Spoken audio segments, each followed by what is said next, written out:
Well, thank you very much, ladies and gentlemen. It's a great honor. And last night's debate was fun. It was different.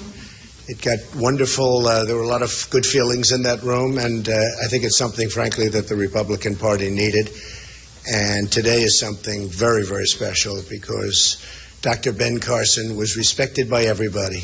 Everybody wanted his endorsement, and everybody loves him and truly, truly admires what he's done.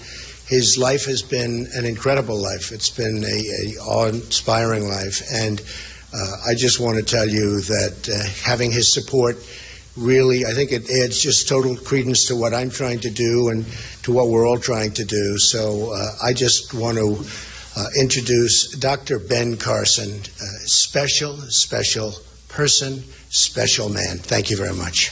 Okay. Thank you. Well, thank you, Donald. And, you know, this whole process, getting involved in the political process was something that I never particularly intended to do. But, you know, I listened to the people, and it was really all about the people, and it continues to be all about the people. You know, it's not about the Republican Party or the Democratic Party. It's about the people of America.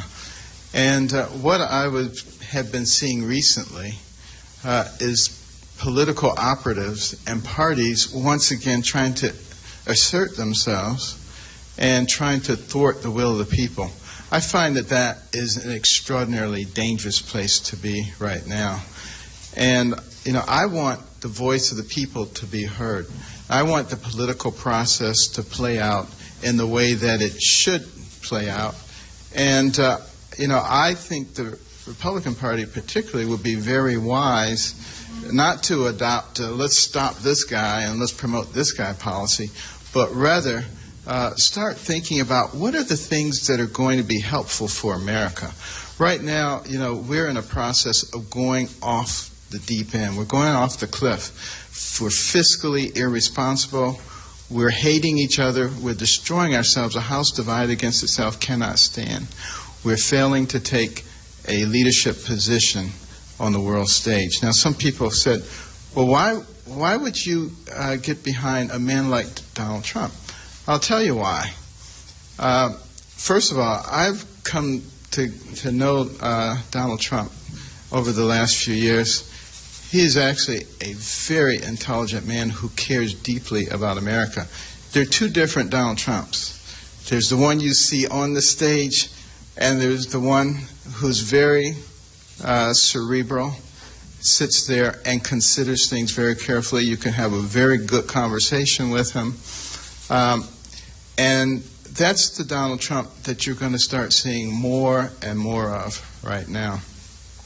And some people said, but, well, you know, he said terrible things about you. How can you support him? Well, first of all, we buried the hatchet. That was political stuff. And, you know, that happens in American politics. The politics of personal destruction, all that, is not something that I particularly believe in or anything that I get involved in. But I do recognize that it is a part of the process. We move on because it's not about me. It's not about Mr. Trump. It's about America. And this is what we have to be thinking about. I have found in talking with him that you know, there's a lot more alignment, philosophically and spiritually, than I ever thought that there was. And he will speak to that. But, you know, that actually surprised me more than anything, because I do recognize how a person's image can be greatly distorted, having been the victim of that. I probably understand it better than anybody. And I think as the American people who we are focusing on, as they begin to see the real individual there and those who are helping that individual, I think we're going to be comforted as a nation.